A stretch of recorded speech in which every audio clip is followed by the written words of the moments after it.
My friends, let me ask you something. What if the circumstance you have been fighting against is not the enemy you thought it was? What if that delay, that closed door, that unexpected change, that uncomfortable conversation, that period of silence is not proof that life has forgotten you? What if it is revealing something to you? Most people look at circumstances and immediately ask, why is this happening to me? But there is another question that can change the way you experience your entire life. What is this circumstance showing me about the state I am living from? Because there are moments when life seems to speak without words. A situation appears in front of you, and somehow it touches a belief you have been carrying quietly for years. It exposes an assumption you never knew you had. It reveals where you still feel powerless, where you still expect rejection, where you still believe you have to chase, struggle, prove, or control. And by the end of this lecture, I want you to see your circumstances differently, not as random punishments, not as permanent verdicts, not as enemies standing between you and the life you want, but as mirrors, messengers, and sometimes even invitations to become someone different within yourself. Neville Goddard taught that consciousness is not merely something you possess. It is the ground from which your experience grows.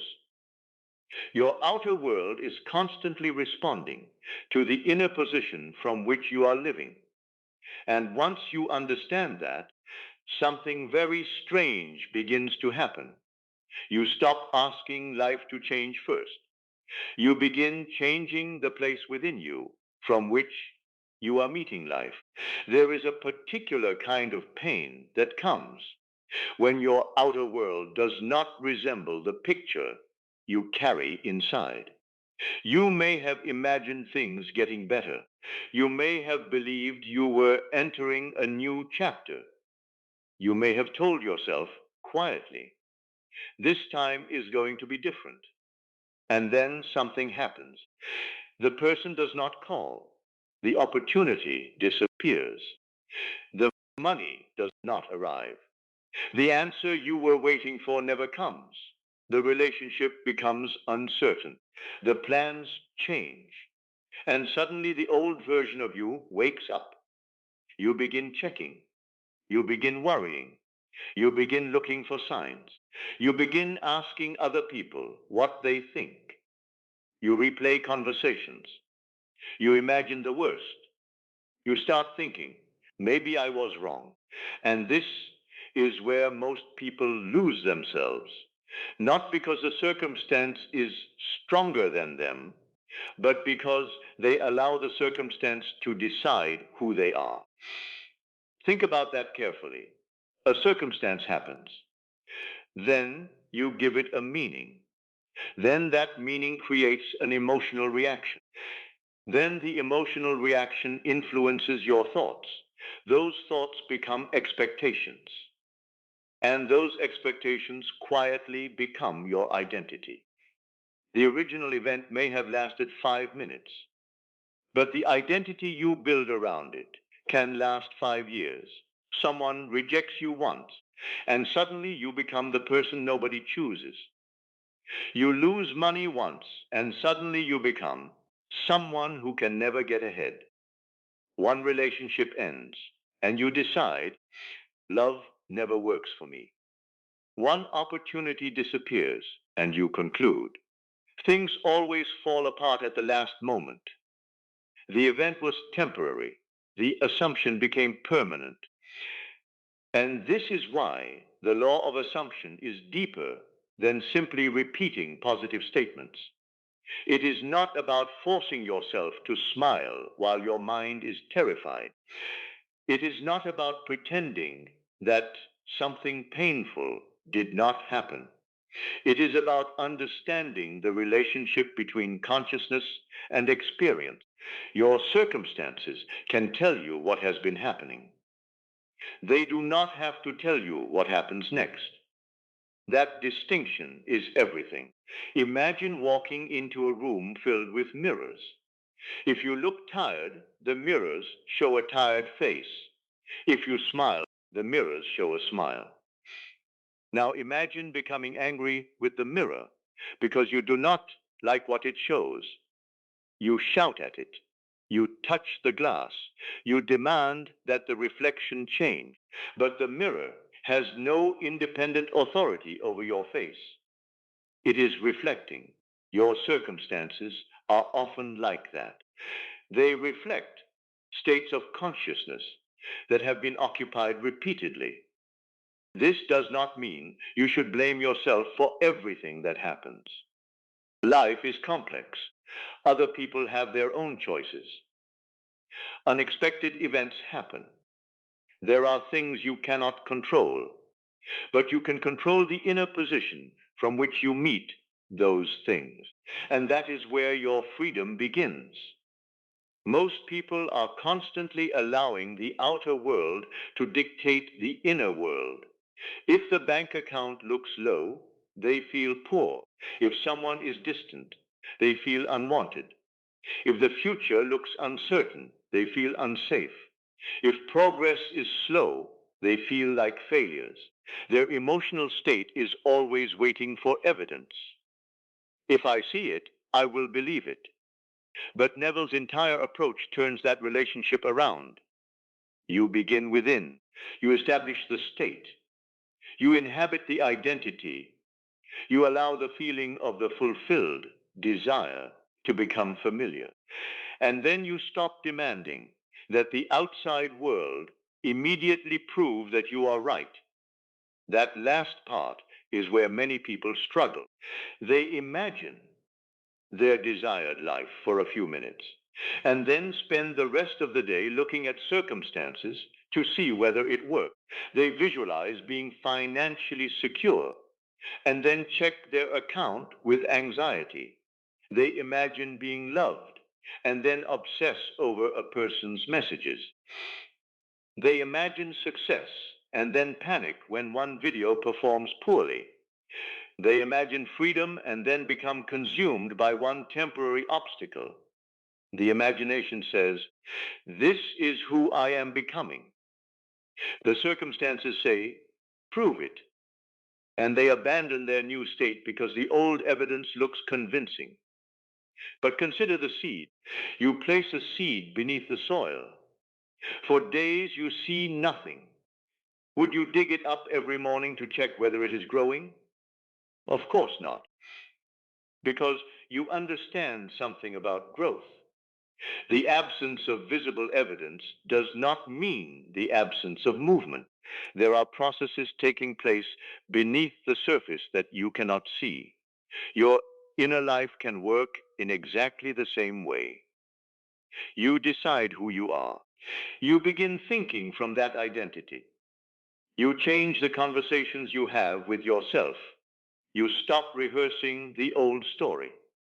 And for a while, the outside may look exactly the same. That does not mean nothing has changed. It means the roots are developing before the fruit becomes visible. And this brings us to the central principle. Your circumstances are not necessarily telling you who you are. They are showing you where you have been living. And sometimes they show you precisely what you are ready to leave behind. This changes everything. Imagine that you have been carrying the belief, "I have to struggle for everything." Then life presents you with a situation where you cannot control the outcome. You become frustrated. You think, "Why isn't this working?" But perhaps the deeper invitation is not to work harder. Perhaps it is to release the identity that believes everything depends on your constant effort. Or suppose you believe, "People always leave me." Then someone becomes distant. Immediately, the old assumption becomes louder. You begin watching their behavior. You search for proof. You emotionally prepare for abandonment. But what if that moment is giving you an opportunity to say, I no longer define myself through the fear of being left. You see the difference?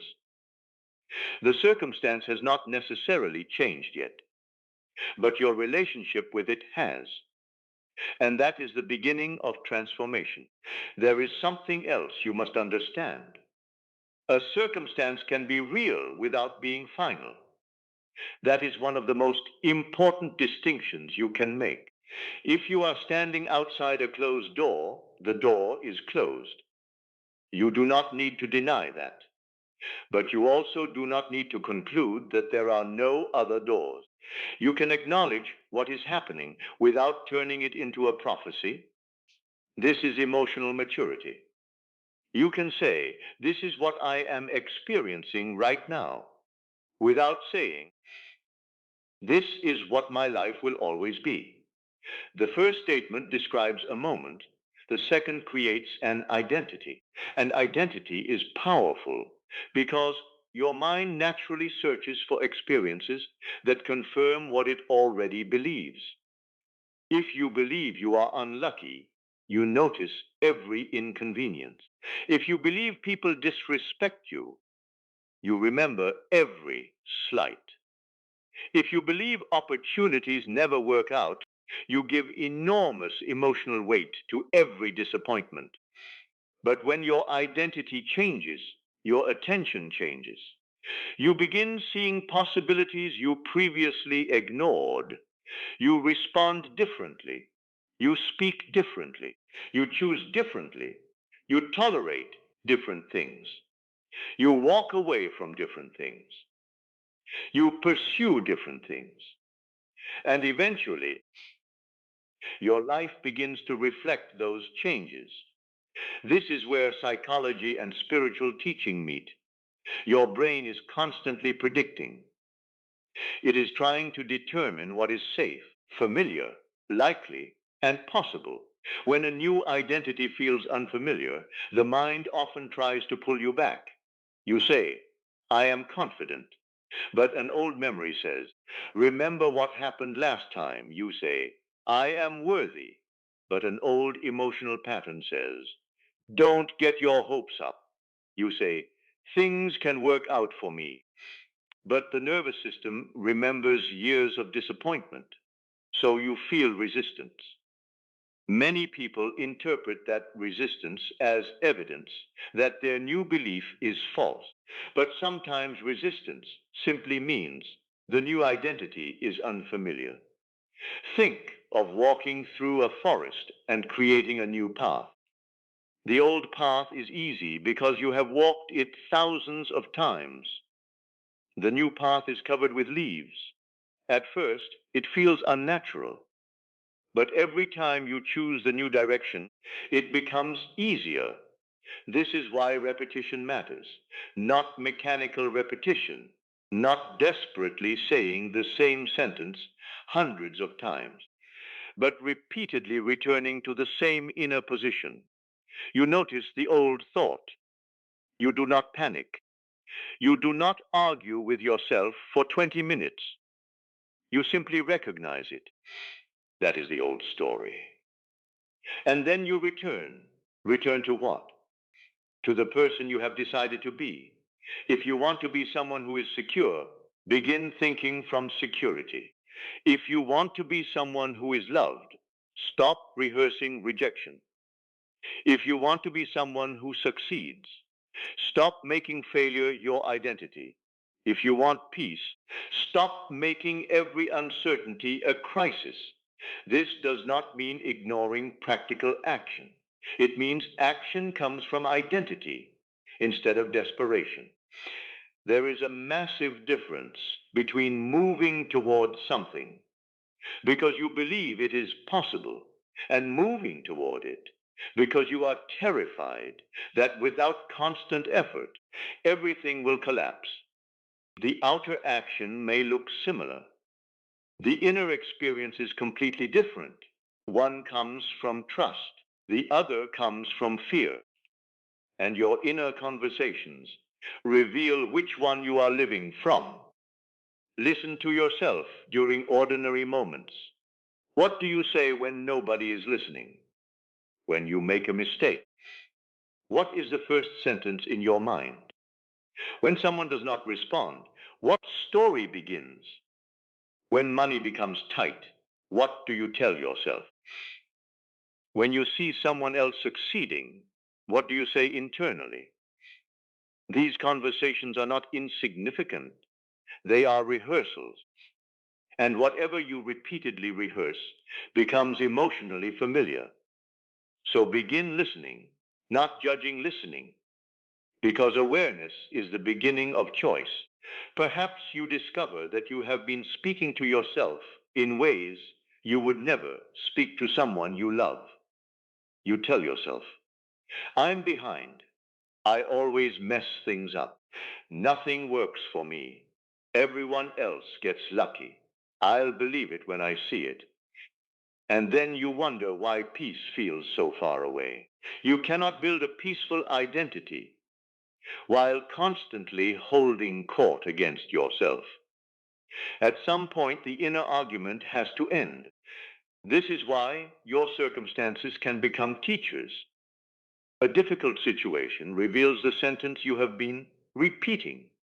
A delay reveals how much you depend on immediate evidence.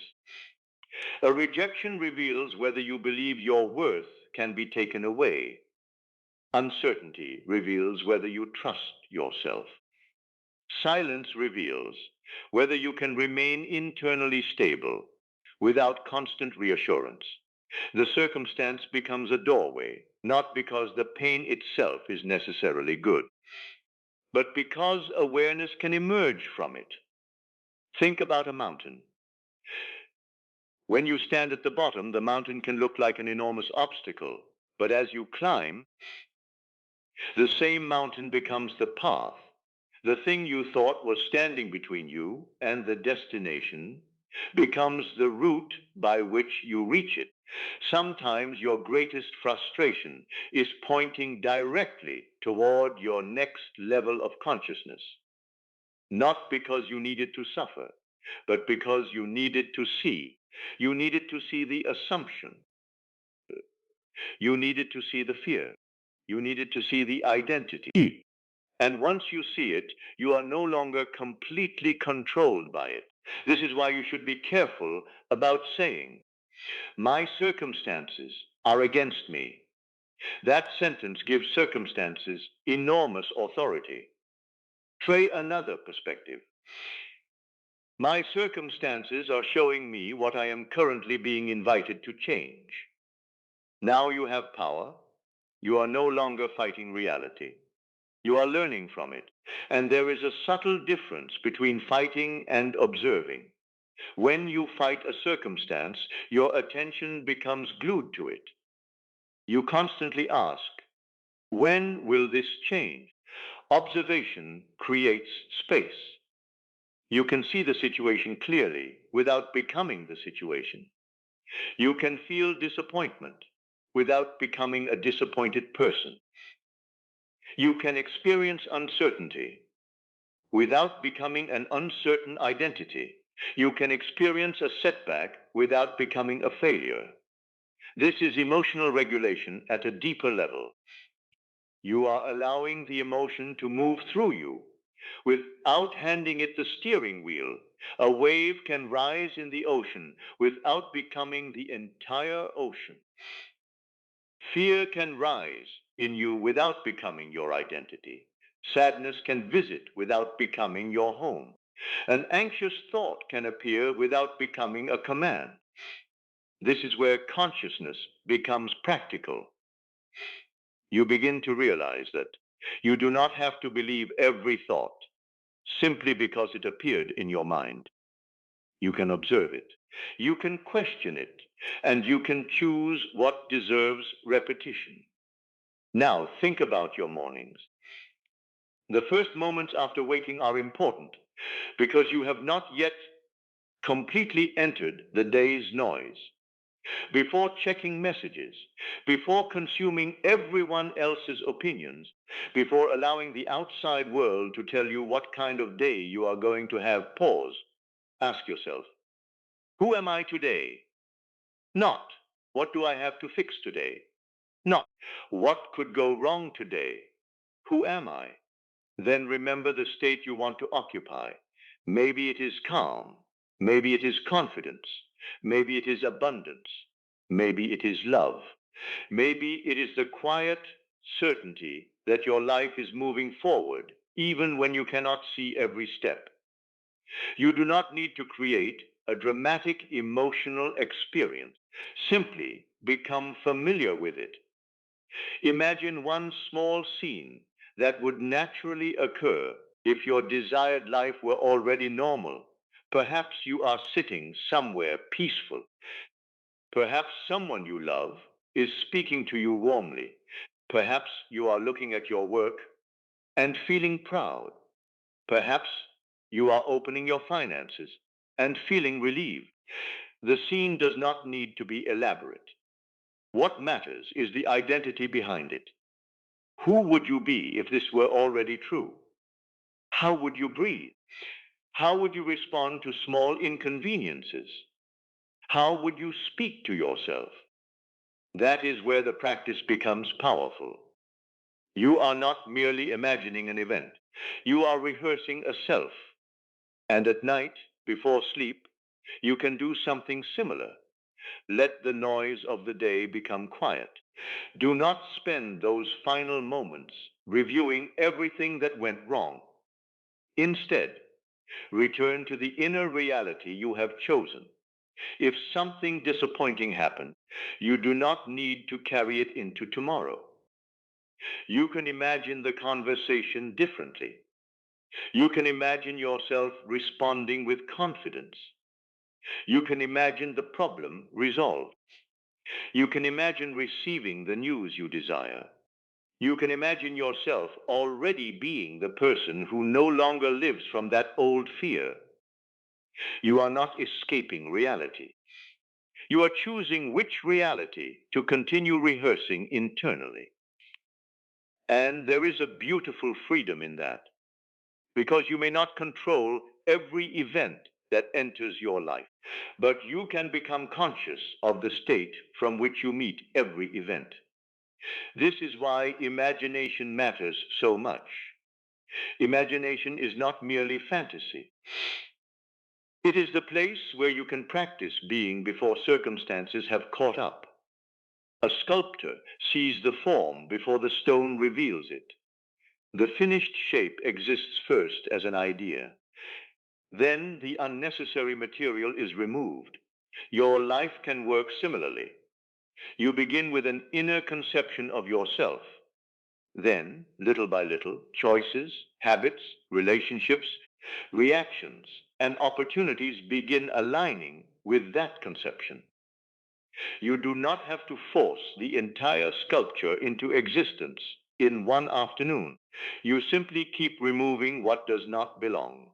Fear, old stories, automatic reactions, the need for constant approval, the habit of expecting disappointment, the belief that struggle is the only way to deserve good things. You let those identities fall away, and something quieter begins to emerge. There is another reason. Circumstances can feel so personal. We tend to believe that everything happening around us is a statement about us. Someone is rude, and we think, I am not respected. Someone succeeds, and we think, I am behind. Someone leaves, and we think, I am unlovable. But another person's behavior does not have to become your identity. A delayed opportunity does not have to become your future. A difficult season does not have to become your personality. The weather can be stormy without the sky becoming permanently stormy.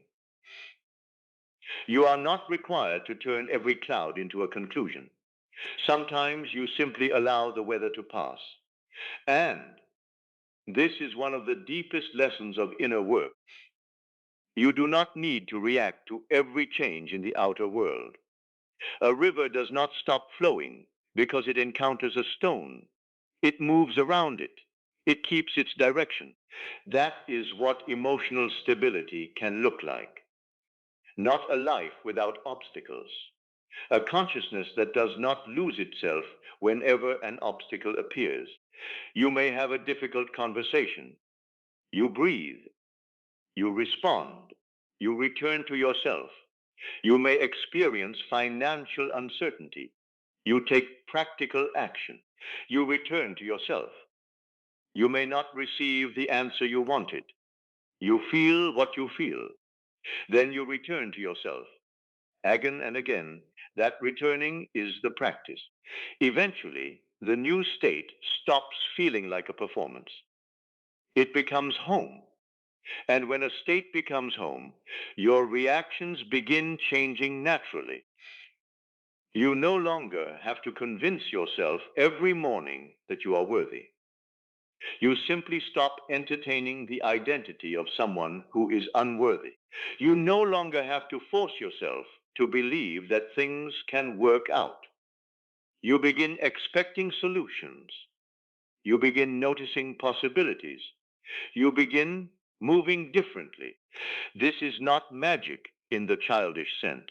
It is transformation at the level where perception, emotion, behavior, and identity meet. And perhaps this is what it means to say that God is speaking through your circumstances. Not that every painful event was personally arranged as a punishment or secret test, but that consciousness can use everything. Everything can become material for awakening. The closed door can teach you detachment. The delay can teach you patience. The rejection can teach you self-worth. The uncertainty can teach you inner stability.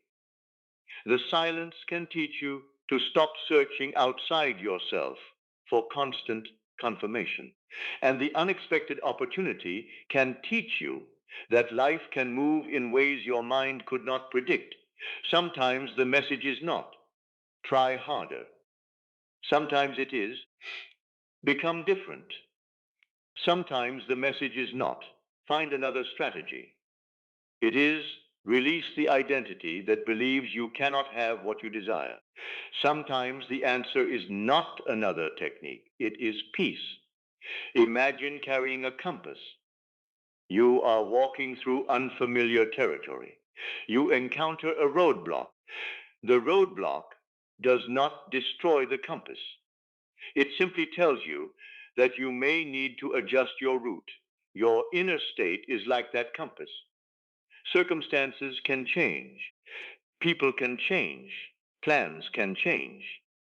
But if you remain connected to the identity you have consciously chosen, you can continue moving. You may not know exactly how the next chapter will unfold. You do not need to. The ocean does not reveal the entire journey to the sailor. The sailor simply keeps the direction. And perhaps you have been asking for too much evidence too soon. Perhaps you have been standing in front of the door of your future, repeatedly knocking and then walking away, because nobody opened it within 5 minutes. But some doors require preparation. Some require timing. Some require you to become the person capable of walking through them. And sometimes what feels like waiting is actually becoming. This is why you must stop measuring your transformation only by external results. Look at your reactions. Are you calmer than you used to be? Do you recover faster? Do you speak to yourself with more compassion? Do you still chase reassurance? Do you still panic when circumstances become uncertain? Are you beginning to trust your chosen identity? These changes matter because the first evidence of a new life may not appear in your bank account, relationship, career, or environment. It may appear in the way you respond. That is often where the new world begins. And when your response changes, your choices change. When your choices change, your habits change. When your habits change, your relationships with people and opportunities change. And eventually, Your circumstances have no choice but to reflect a person who is no longer living exactly as before. So the next time something happens that you do not understand, pause before giving it a final meaning. Ask yourself quietly, what is this showing me? Maybe it is showing you fear. Maybe it is showing you attachment. Maybe it is showing you an old assumption. Maybe it is showing you that you have been waiting for permission to believe in yourself. Maybe it is showing you that you are ready to let go. And maybe, just maybe, it is showing you that you are stronger than the version of yourself who used to react automatically. You do not have to solve your entire life tonight. You do not have to understand every event. You do not have to predict every outcome. You only have to become conscious of the state you are choosing. That is enough. Because a garden does not bloom because the gardener screams at the flowers. It blooms because the conditions have been created, the soil is prepared, the seed is planted, the water is given. The gardener trusts the process enough to stop digging up the seed every morning. Give your inner life that same patience. Plant the identity. Nourish it with your attention. Protect it from the constant invasion of old assumptions. And when the outside world seems unchanged, do not immediately assume that nothing is happening. Remember the seed. Remember the roots. Remember the invisible work. There may be things moving that you cannot yet see. And even if circumstances are difficult right now, remember this. You are not required to become the circumstance. You can stand in the middle of uncertainty and still know who you are. You can stand in the middle of delay and still know what you have chosen. You can stand in the middle of silence and still remain peaceful. You can stand before a closed door and refuse to conclude that your story is over. Your life is not determined by one chapter. A shadow cannot exist without light. A wave cannot exist without the ocean. An echo cannot exist without a sound. And a circumstance does not have to become your identity simply because it appeared in your experience. Perhaps God is speaking through your circumstances, not with a booming voice, not with some dramatic announcement from the sky. Perhaps the message is much quieter. Perhaps it is the sudden realization that you have been living from fear. Perhaps it is the discomfort that makes you question an old belief. Perhaps it is the unexpected peace that arrives when you stop fighting. Perhaps it is the moment you finally understand that your worth was never waiting for someone else to confirm it. Perhaps it is the quiet voice within you saying, you do not have to live this way anymore. Listen to that voice, because the most important conversation of your life may not be happening outside you. It may be happening within. And the moment you begin changing that conversation, you begin changing the person who walks into tomorrow. So tonight, when you close your eyes, do not carry every circumstance with you. Leave some of it at the door. You have examined enough. You have worried enough. You have tried to predict enough. Let yourself become still. Remember the person you are choosing to be. See that person clearly. Feel what it would be like for that identity to become ordinary, not spectacular, not distant. Ordinary. Let security feel ordinary. Let love feel ordinary. Let peace feel ordinary. Let success feel ordinary.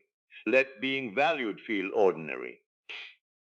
Let waking up without fear feel ordinary. Because what becomes emotionally familiar within you eventually becomes easier to express through you.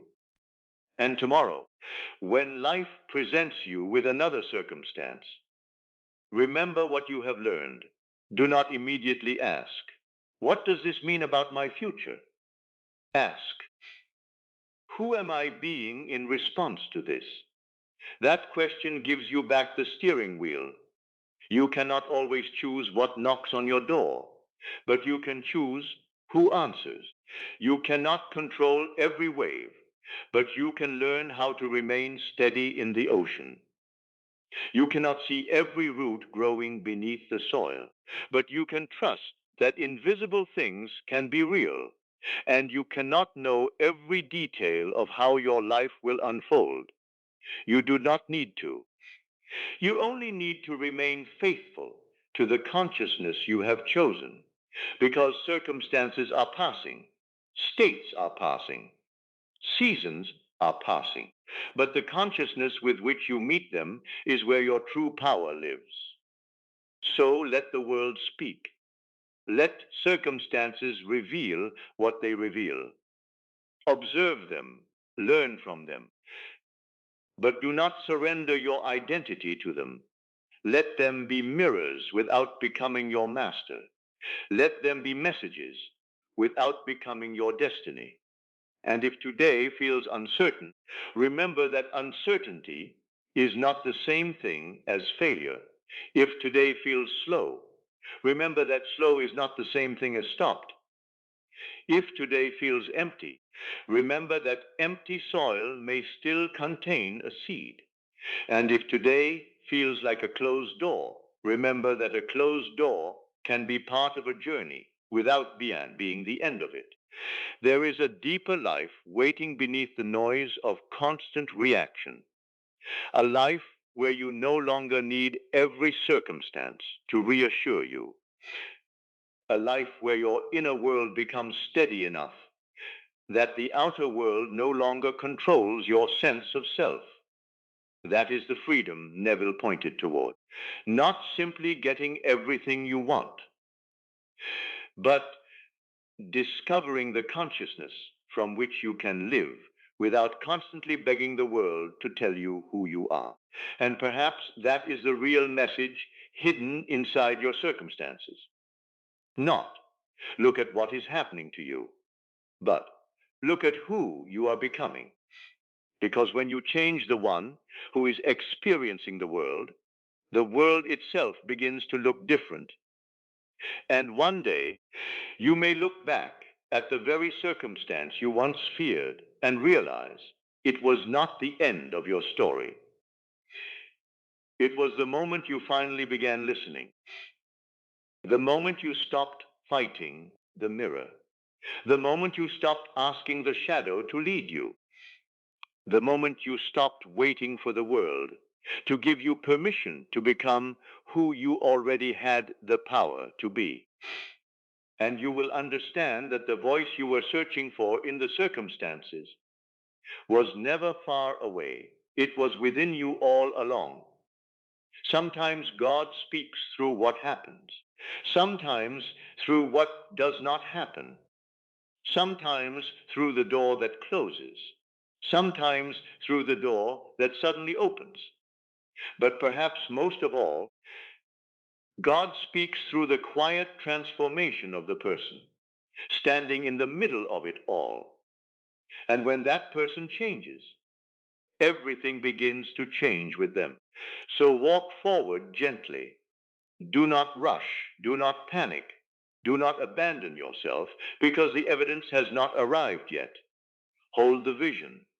Hold the identity. Hold the quiet knowing. And let life unfold. Because the seed does not need to see the flower to become the flower. And neither do you need to see the entire future to begin living from the person you were meant to become. Sometimes the circumstance is not asking you to fight harder. Sometimes it is asking you to listen deeper.